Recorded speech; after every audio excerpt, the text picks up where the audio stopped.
ಇಲ್ಲಿ ಲಿಂಗ ಪ್ರಭುದೇವರು ಎತ್ಕೊಂಡ ತಕ್ಷಣ ಅನಿಮಿಷೇನ ಗುಹೆ, ಯಾಕೆ ಅವ್ರ ಅಂಕಿತ ನಾಮ ಗುಹೇಶ್ವರ ಅಂತಾರೆ ಅಂದ್ರೆ ಆ ಗುಹೆಯಲ್ಲಿ ಅವರಿಗೆ ಸತ್ಯದ ಅರಿವಾಗ್ತದೆ. ಯಾವಾಗ ಒಂದು ರೀತಿ ಸೊನ್ನೆ ಮುಖಾಂತರನೇ, ದೃಷ್ಟಿ ಮುಖಾಂತರನೇ ತನ್ನ ಶಿಷ್ಯನಿಗೆ ಅನುಗ್ರಹವನ್ನ ಮಾಡ್ತಾರೆ. ಒಬ್ಬ ಗುರು ತನ್ನ ಶಿಷ್ಯನಿಗೆ 3 ರೀತಿಯಲ್ಲಿ ಅನುಗ್ರಹಿಸ್ತಾನಂತ. ಒಂದು ಅಸ್ತಮಸ್ತಕ ಸಂಯೋಗ, ತಮ್ಮ ಹಸ್ತವನ್ನ ಶಿಷ್ಯನ ಮಸ್ತಕದ ಮೇಲೆ ಇಟ್ಟು ಅನುಗ್ರಹ ಮಾಡ್ತಕ್ಕಂಥದ್ದು ಒಂದು. ಇನ್ನು ಎರಡನೆಯದು ದೃಷ್ಟಿ ಮಾತ್ರದಿಂದ, ಬರೀ ಕಣ್ಣಿಂದ ನೋಡಿದ್ರೆ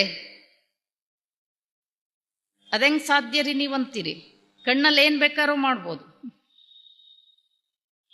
ಹೇಳ್ಬೇಕಾ? ಕಣ್ಣಲ್ಲಿ ಪ್ರೀತಿನೂ ಕೊಡಬಹುದು, ಕರುಣೆನೂ ಕೊಡಬಹುದು, ಕಾಮನೂ ಕೊಡಬಹುದು, ಅನುಗ್ರಹನೂ ಕೊಡಬಹುದು, ಸಿಟ್ಟು ಕೊಡಬಹುದು, ಕೋಪನೂ ಕೊಡಬಹುದು, ಕರುಣೆನೂ ಕೊಡಬಹುದು. ಅಂತ ಶಕ್ತಿ ಇರುತ್ತದೆ ದೃಷ್ಟಿಯೋಗಕ್ಕೆ. ದೃಷ್ಟಿ ಮಾತ್ರದಿಂದನೇ ತನ್ನ ಶಿಷ್ಯನಿಗೆ ನಿನ್ನ ಬರವಿಗೋಸ್ಕರನೇ ನಾನು ಕಾಯ್ತಿದ್ದೆ ಅನ್ನೋ ರೀತಿಯಲ್ಲಿ ಅವರಿಗೆ ಅನುಗ್ರಹವನ್ನ ಮಾಡ್ತಾರೆ. ಆಗ ಪ್ರಭುದೇವರಿಗೆ ಕಾಣಬಾರದ ವಸ್ತು ಕೈಗೆ ಸಾರಿತ್ತು. ಏನು ಹುಡುಕೊಂಡು ಹೊರಟಿದ್ರೋ ಅದು ಅಮೂಲ್ಯ ಅವರಿಗೆ ಸಿಕ್ಕಿತ್ತು. ಅಲ್ಲಿ ಪ್ರಭುದೇವರು ಪರಿಪೂರ್ಣರಾದ ನಂತರ ಅವರು ಉಪದೇಶ ಮಾಡ್ತಕ್ಕಂಥ ಮೊದಲನೇ ಶಿಷ್ಯ ಅಂದ್ರೆ ಗೊಗ್ಗಯ್ಯ. ಮೊದಲನೇ ಶಿಷ್ಯ ಗೊಗ್ಗಯ್ಯ. ಅವನು ತೋಟವನ್ನು ಅತ್ಯಂತ ಸುಂದರವಾಗಿ ಬೆಳೆಸಿದ್ದ. ಬರೀ ತೋಟ ಇದೆಲ್ಲ ಕಾಯಕವನ್ನ ಮಾಡಲೇಬೇಕು ಪ್ರತಿಯೊಬ್ಬ ಮನುಷ್ಯ. ಆದರೆ ಅದೇ ಪರಮ ಗುರಿಯಲ್ಲ, ಅದೇ ಪರಮ ಗುರಿಯಲ್ಲ. ಸತ್ಯವನ್ನ ಯಾವ ರೀತಿ ಕಂಡ್ಕೋಬೇಕು ಅಂತಕ್ಕಂಥದ್ದು ಮೊದಲು ಸತ್ಯದ ಅರಿವನ್ನ ಗೊಗ್ಗಯ್ಯನಿಗೆ ಮಾಡಿಸ್ತಾರೆ. ಗೊಗ್ಗಯ್ಯ ಶಿಷ್ಯನನ್ನಾಗಿ ಮಾಡ್ಕೋತಾರೆ. ಮುಂದೆ ಬರ್ತಾರೆ. ಎಲ್ಲಿಗೆ ಬರ್ತಾರೆ ಅಂದ್ರೆ ಲಕ್ಕುಂಡಿಗೆ ಬರ್ತಾರೆ. ಅಲ್ಲಿ ಲಕ್ಕುಂಡಿಯಲ್ಲಿ ಅಜಗಣ್ಣ ಮತ್ತೆ ಮುಕ್ತಾಯಕ್ಕ ಅಣ್ಣ ತಂಗಿ, ಬಹಳ ಅಮೂಲ್ಯವಾಗಿರ್ತಕ್ಕಂಥ ನಿಧಿಗಳು ಅವರು. ಅವ್ರ ಕತೆ, ಅಜಗಣ್ಣ ತಂಗಿಯನ್ನ ಮದುವೆ ಮಾಡಿ ಕೊಟ್ಟಿರ್ತಾನೆ. ಲಕ್ಕುಂಡಿಯಿಂದ ಎಲ್ಲಿಗೆ ಅಂದ್ರೆ ಈಗ ಮೊಸರುಕಲ್ಲು ಅಂತ ಕರೀತಾರೆ. ಮೊದಲೇನಿತ್ತು ಗೊತ್ತಿಲ್ಲ. ದೇವದುರ್ಗ ತಾಲೂಕಲ್ಲಿ ಬರ್ತಕ್ಕಂಥ, ರಾಯಚೂರು ಜಿಲ್ಲೆಯಲ್ಲಿ ಬರ್ತಕ್ಕಂಥ. ಮದುವೆ ಮಾಡಿಕೊಂಡು ಗಂಡನ ಮನೆಗೆ ಹೋಗುವಂತ ಸಂದರ್ಭದಲ್ಲಿ, ಅಣ್ಣ ನಾನು ಅಷ್ಟು ದೂರಕ್ಕೆ ಮದುವೆ ಮಾಡ್ಕೊಂಡು ಹೋಗ್ತಾ ಇದ್ದೀನಿ, ಈಗಿನಂಗೆ ವಾಹನಗಳ ಸೌಲಭ್ಯ ಅಥವಾ ಫೋನು ಇಂಥವೇನು ಇರಲಿಲ್ಲ, ಅಷ್ಟು ದೂರಕ್ಕೆ ನಾನು ಮದುವೆ ಮಾಡ್ಕೊಂಡು ಹೋಗ್ತಾ ಇದ್ದೀನಿ, ನಿನಗೇನಾದ್ರೂ ಆದ್ರೆ ಮನೆಯಲ್ಲಿದ್ದಿದ್ದು, ಯಾಕೆಂದ್ರೆ ಅವ್ರ ಹಿಂದೆ ತಂದೆ ತಾಯಿ ಬಂಧು ಬಳಗ ಅಥವಾ ಗಂಡ ಮಕ್ಕಳು ಇವೆಲ್ಲವೂ ಕೂಡ ಇತಿಹಾಸದ ಸಂಶೋಧನೆಯಲ್ಲಿ ಸಿಗೋದಿಲ್ಲ. ಅವರಿಬ್ರು ಅತ್ಯಂತ ಶ್ರೇಷ್ಠರಾಗಿದ್ರು ಅನ್ನೋದ್ರಲ್ಲಿ 2 ಮಾತಿಲ್ಲ. ಯಾಕೆಂದ್ರೆ ಅಜಗಣ್ಣನ ವಚನ ಹೇಗಿದ್ವು ಅನ್ನೋದನ್ನ ಚಿನ್ಮಯ ಜ್ಞಾನಿಯಾಗಿರ್ತಕ್ಕಂಥ ಚನ್ನಬಸವಣ್ಣನವರೇ ಅವರ ವಚನದಲ್ಲಿ ಬರೀತಾರೆ. ಆದ್ಯರ 60 ವಚನಕ್ಕೆ ದಂಡನಾಯಕರ 20 ವಚನ, ದಂಡನಾಯಕರ 20 ವಚನಕ್ಕೆ ಪ್ರಭುದೇವರ 10 ವಚನ, ಪ್ರಭುದೇವರ 10 ವಚನಕ್ಕೆ ಅಜಗಣ್ಣನ 5 ವಚನ, ಅಜಗಣ್ಣನ 5 ವಚನಕ್ಕೆ ಮಹಾದೇವಿಯಕ್ಕನ 1 ವಚನ ನಿರ್ವಚನ ಕಾಣ ಕೂಡಲ ಚೆನ್ನ ಸಂಗಮ ದೇವ. ಹಾಗಾದ್ರೆ ಅಜಗಣ್ಣ ಎಂಥ ಜ್ಞಾನಿ ಆಗಿದ್ದ. ಅಂತ ಅಜಗಣ್ಣ ತಂಗಿಯನ್ನ ಮದುವೆ ಮಾಡಿಕೊಟ್ಟಾಗ, ನಾನು ಅಷ್ಟು ದೂರಕ್ಕೆ ಮದುವೆ ಮಾಡ್ಕೊಂಡು ಹೋಗ್ತಾ ಇದ್ದೀನಿ, ನಿನಗೇನಾದ್ರೂ ಆದ್ರೆ ನನಗೆ ಯಾಕೆ ಗೊತ್ತಾಗಬೇಕು ಅಂದಾಗ, ಆ ಜ್ಞಾನಿ ಮಹಾತ್ಮನಾಗಿರ್ತಕ್ಕಂಥ ಅಜಗಣ್ಣ, ತಂಗಿ ನನಗೇನಾದ್ರೂ ಆಯ್ತು ಅಂದ್ರೆ ಕೆಲವು ಸೂಚನೆಗಳನ್ನ ನನಗೆ ಹೇಳ್ತೇನೆ. ನೀನು ಮೊಸರು ಕಡಿಯೋದಕ್ಕಿಂತ ಪೂರ್ವದಲ್ಲೇ ಕಲ್ಲಾಗ್ತದೆ, ನೀನು ಹೂವನ್ನ ಮುಡಿಯೋದಕ್ಕಿಂತ ಪೂರ್ವದಲ್ಲೇ ಬಾಡ್ತದೆ.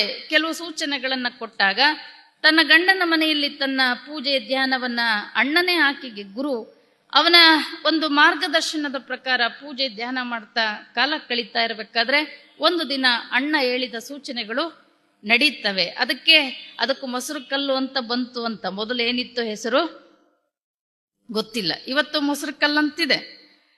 ಆಮೇಲೆ ಹುಡುಕೊಂಡು ಬಂದಾಗ ಅಜಗಣ್ಣ ಬಾಗಲ ಒಚ್ಚಲು ಬಡಿದು ಲಿಂಗೈಕ್ಯನಾಗಿರುತ್ತಾನೆ. ಆತನನ್ನ ತನ್ನ ತೊಡೆ ಮೇಲೆ ಹಾಕೊಂಡು ಅತ್ಯಂತ ದುಃಖದಿಂದ ದುಃಖಿಸ್ತಾ ಇರ್ತಾಳೆ. ಅಣ್ಣ ನೀನು ಮುಟ್ಟಿದ ಒಂದು ಪದವಿಯನ್ನು ನಾನು ಮುಟ್ಲಿಲ್ಲ, ನೀನು ಮುಟ್ಟಿದ ಒಂದು ಗತಿಯನ್ನು ನಾನು ಮುಟ್ಲಿಲ್ಲ, ನನ್ನನ್ನು ಅರ್ಧಂಬರ್ಧ ಮಾಡಿ ಬಿಟ್ಟು ಹೋದೆ. ಇನ್ನು ನನಗೆ ಈ ದಾರಿಯನ್ನು ತೋರಿಸ್ಕೊಡ್ತಕ್ಕಂಥವ್ರು ಯಾರು? ಕಣ್ಣ ಕಟ್ಟಿ ಕನ್ನಡಿಯ ತೋರಿತ್ತು ಅಜಗಣ್ಣ ನಿನ್ನ ಯೋಗ ಅಂತ ಹೇಳಿ ದುಃಖಿಸ್ತಾ ಇರ್ತಾಳೆ. ದುಃಖಿಸಿ ಅಳ್ತಾ ಇರ್ಬೇಕಾದ್ರೆ ಅಲ್ಲಿಗೆ ಪ್ರಭುದೇವರು ಬರ್ತಾರೆ. ಆಕೆನು ಹೇಳಿ ಅಳತಿದ್ಲು. ಇವೆರಡರಲ್ಲೂ ವ್ಯತ್ಯಾಸ ಇತ್ತು. ಆಕೆ ಏನು ಹೇಳಿ ಅಳ್ತಿದ್ಲು, ಸಾಮಾನ್ಯ ಲೌಕಿಕರು ಹೇಳಿ ಅಳೋದು ಬೇರೆ ಆಗಿತ್ತು. ಆಕೆ ಹೇಳಿ ಅಳೋದನ್ನ ನೋಡಿ ಪ್ರಭುದೇವರು ಗಮನಿಸಿದ್ರು, ಈಕೆ ಸಾಮಾನ್ಯಳಲ್ಲ, ಈಕೆ ಸಾಮಾನ್ಯಳಲ್ಲ. ಹಾಗಾಗಿ ಇಂಥವಳ ದುಃಖವನ್ನ ಹೀಗೆ ಬಿಟ್ಟು ಹೋಗೋದು ಸರಿಯಲ್ಲ ಅಂತ ಹತ್ರಕ್ಕೆ ಬರ್ತಾರೋ. ಹತ್ರಕ್ಕೆ ಬಂದಾಗ ಆಕೆ ಇನ್ನೂ ಏನು ಹೇಳಿ ಅಳ್ತಾ ಇದ್ಲು, ಆ ನುಡಿಗಳನ್ನ ಕೇಳಿ ಮಾತಾಡಿಸ್ತಾರೋ. ಅಂಗೈಯೊಳಗೊಂದು ಅರಳ್ದ ತಲೆ ಹಿಡಿದು ಕಂಗಳಲ್ಲಿ ಮುತ್ತು ಪವಣಿಸುವಾಕೆ ನೀನಾರು ಹೇಳ ಕೇಳ್ತ. ತಲೆ ಅಳಿದು ಬೆಲೆಗೆಟ್ಟು ಬದುಕಿದ ಅಜಗಣ್ಣನ ಬೆನ್ನ ಬಳಿಯವಳು ನಾನು, ಅಜಗಣ್ಣನ ಬೆನ್ನ ಬಳಿಯವಳು. ಓ ಅಜಗಣ್ಣ ಶರಣನ ಈತ ನಮೋ ನಮಃ ಅಂದ್ರು ಪ್ರಭುದೇವರು.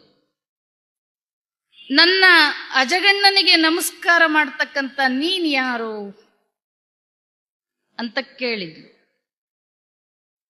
ಆಗ ಪ್ರಭುದೇವರು ಹೇಳಿದ್ರು, ಪೃಥ್ವಿ ಅಪ್ ತೇಜು ವಾಯು ಆಕಾಶ ಹುಟ್ಟದ ಮುನ್ನ, ಪೃಥ್ವಿ ಅಪ್ಪು ತೇಜು ವಾಯು ಆಕಾಶ ಈ ಪಂಚಭೂತಗಳು ಹುಟ್ಟದ ಮುನ್ನ ನಮ್ಮವ್ವೆ ಹುಟ್ಟಿದಳು. ನಮ್ಮವ್ವೆ ಹುಟ್ಟೋದಕ್ಕಿಂತ ಪೂರ್ವದಲ್ಲಿ ನಮ್ಮಪ್ಪ ಹುಟ್ಟದೇ ಬೆಳೆದಿದ್ದ. ಅವರ ಬಸರಲ್ಲಿ ಬಂದ ನಾನು ಅಲ್ಲಯ್ಯ. ಮುಕ್ತಾಯಕ್ಕ ಏನ್ ಕೇಳಿದ್ಲು ಅಂದ್ರೆ, ನನ್ನ ಅಜಗಣ್ಣನ ಹೆಸರನ್ನ ಹೇಳಿದ ತಕ್ಷಣ ನಮಸ್ಕರಿಸ್ತಕ್ಕಂಥ ನೀನ್ ಯಾರು ಅಂತ ಕೇಳಿದಾಗ ಪ್ರಭುದೇವರು ಹೇಳಿದ್ರು, ಪಂಚಭೂತಗಳು ಪೃಥ್ವಿ ಅಪ್ ತೇಜು ವಾಯು ಆಕಾಶ ಈ ಪಂಚಭೂತಗಳು ಹುಟ್ಟೋದಕ್ಕಿಂತ ಪೂರ್ವದಲ್ಲಿ ನಮ್ಮವ್ವ ಹುಟ್ಟಿದ್ಲು. ನಮ್ಮವ್ವ ಹುಟ್ಟೋದಕ್ಕಿಂತ ಪೂರ್ವದಲ್ಲಿ ನಮ್ಮ ಅಯ್ಯ ಹುಟ್ಟದೆ ಬೆಳೆದಿದ್ದ. ಅವರ ಬಸರಲ್ಲಿ ಬಂದ ನಾನು ಅಲ್ಲಯ್ಯ. ಆಗ ಮುಕ್ತಾಯಕ್ಕ ಕೇಳ್ತಾಳೆ, ನೀನು ನನ್ನ ಅಣ್ಣ ಅಜಗಣ್ಣನ ಬೆನ್ನ ಬಳಿಯವಳು ಅಂದಾಗ ಪ್ರಭುದೇವರು ಹೇಳ್ತಾರೆ, ಅಜಗಣ್ಣ ಅಳಿದ ಅನ್ನುವಂಥ ಅಜ್ಞಾನ ನಿನಗೆ ಯಾಕೆ? ಶರಣರಿಗೆ ಎಲ್ಲಾದ್ರೂ ಹುಟ್ಟು ಸಾವುಗಳಿದೆಯಾ?